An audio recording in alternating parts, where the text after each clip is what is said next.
had to put a name to the conspiracy that's come down to us through the ages, that some call the Illuminati, some other people call it other things. But I think if you boil it down to its purest, simplest form, you would identify it essentially as Freemasonry. Now that might surprise some of you, but understand that Masonry has been around a long, long time. It may not have always been called Freemasonry, but Masons itself brag about the fact that their first Mason was Tubal-Cain. Now Tubal-Cain, if you know your Bible, was the seventh man from Adam by way of Cain, and he was the guy that invented metalworking. And he is supposedly the first Mason. Now that's pretty far back to start a conspiracy. Then of course you have the flood.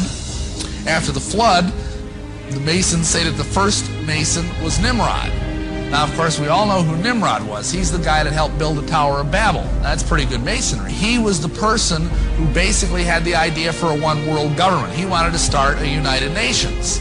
He had all these great ideas, you know, one-world government, all this kind of stuff, New World Order.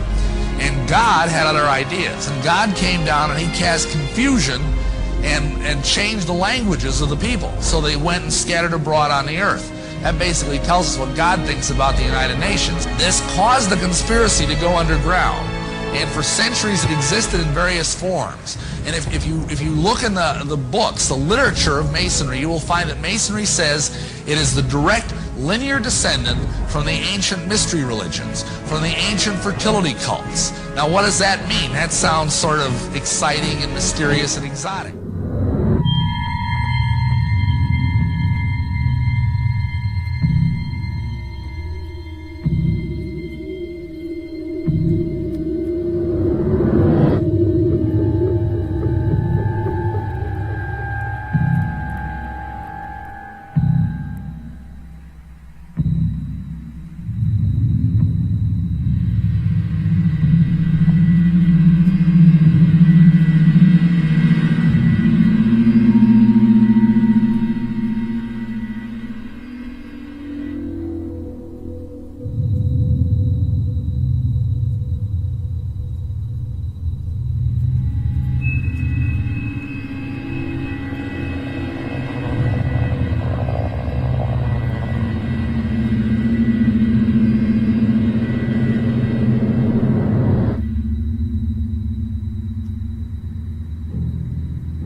القارة الأمريكية يعني اكتشفت عند وصول كولومبوس إليها سنة 1492 وظلت يعني سنوات طويلة غير يعني مستعمرة من الأوروبيين.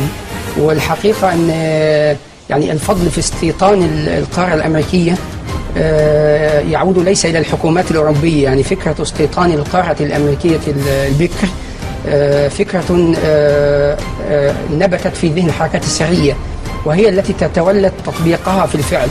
وكانت فلسفة طبعا الماسونية والحركات السرية التي هي جسم كبير متشعب في أوروبا وفي تاريخ الغرب يعني وفي حالة صراع مستديم مع سلطاته ومع القوى العقائدية والتاريخية والملكية فيه. كانت فكرة هذه الحركات أن القارة الأمريكية أرض بكر وخالية من العوائق، فليس فيها سلطات وليس لها تاريخ وليس فيها عقائد وليس هناك حواجز تحول بين من يسيطر عليها وبين أن يشكل مجتمعا جديدا بأفكاره هو وبأهدافه هو ولغاياته هو، وأن يسير هذا المجتمع أو هذا العالم الذي سوف يتكون إلى حيث يريد. يعني فيعني يختصر ذلك عبارة يعني تشير في الأدبيات الماسونية هي أنهم فطنوا إلى أن القارة الأمريكية هي التي ستحسم مصير العالم. من يسيطر على هذه الأرض البكر ويتمكن من إقامة عالم فيها بقواعده وقانونه ولغاياته هو الذي سيتمكن مع الوقت من السير بالعالم إلى ما يريد. فطبعا لا نريد الاستطراد في كلام نظري، لكن نقول تاريخيا إن أول عملية استيطان للقارة الأمريكية كانت سنة 1587. هذه المحاولة رائدة، والتي هي أول عملية استيطان تاريخية للقارة الأمريكية الذي قام بها وهو السير والتر ريد. كان أحد كبار أعضاء حركة الروزيكروشن، وهذه الحركة هي توأم الماسونية، ولكنها أكثر منها انغلاقا وأكثر سرية وهكذا. We have before us the opportunity to forge for ourselves and for future generations a new world order, a world where the rule of law, not the law of the jungle, governs the conduct of nations. When we are successful, and we will be, we have a real chance at this new world order. Satan does have plans for a one-world government, and you have to control the money. Illuminized Masonic symbolism is all over America. On the back of the dollar bill on the left-hand side above the pyramid it says Annuit Coeptus, which means our enterprise is now a success, or a crowned success. So what enterprise does it mean? Well, Novus Ordo Seclorum near the bottom, Novus meaning new, Ordo is order, Seclorum is where we get our word secular, meaning the world. So it means new order of the world, simply new world order. So what it's saying is the New World Order is now a crowned success. This was put on the dollar bill in 1934. 1934 is when the Federal Reserve took total control of the United States monetary system. The Fed is essentially controlled by two Illuminati bloodlines, the Rothschilds and the Rockefellers. President Franklin D. Roosevelt, a 32nd degree Scottish Rite Mason, placed the seal on the dollar bill. Roosevelt was also in the Order of the Nobles of the Mystic Shrine, known for its satanic rituals. The pyramid has 13 steps. In fact, the number 13 is on the bill everywhere. 13 leaves on the olive branch, 13 berries, 13 stripes on the shield, 13 arrows, 13 stars, 13 letters on E pluribus unum, and 13 letters in Annuit Coeptus.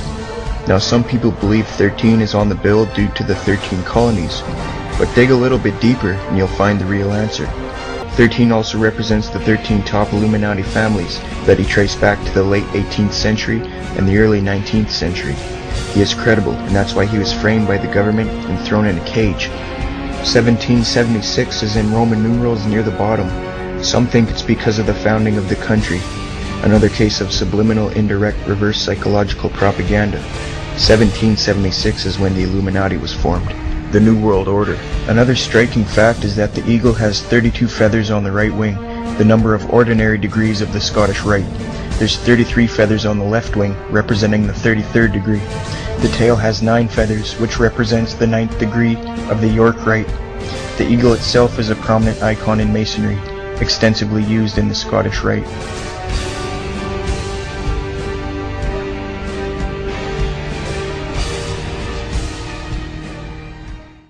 Many of the United States presidents have blood relations with each other.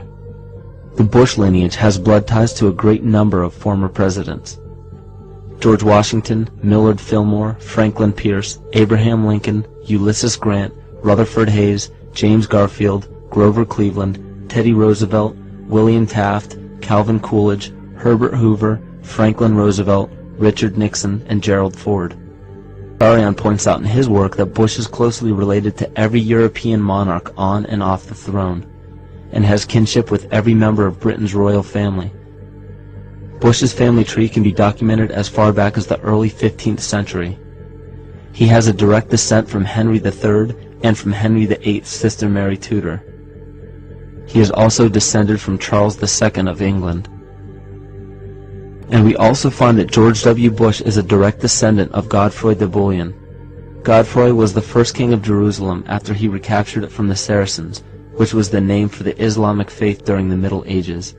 It is interesting to note that the current occupation of the United States in the Middle East was re-established by the same family, George Bush Sr. in 1991, and again by George Bush Jr. in 2003.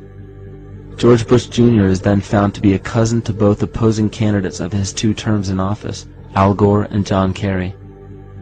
Democratic President Barack Obama also has blood ties with George W. Bush, as well as Gerald Ford, Lyndon Johnson, Harry Truman, James Madison, and the British Prime Minister Sir Winston Churchill.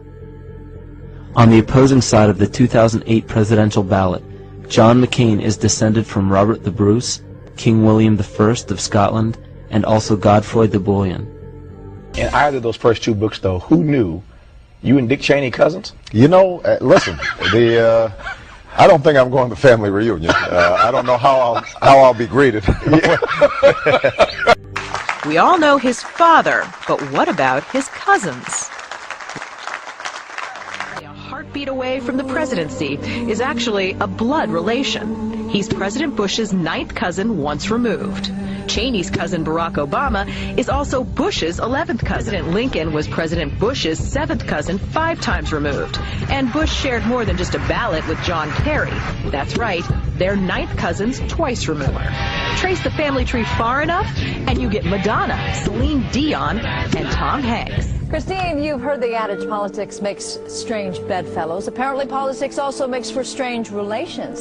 Thanks to the New England Historic Genealogical Society, we now know the presidential candidates are related to a host of famous and historic figures. In this primary campaign. I opposed this war in 2002. But do you know their relatives? Obama is distantly related to 6 presidents: George W. and George H.W. Bush, Gerald Ford, Lyndon Johnson, Harry S. Truman, and James Madison.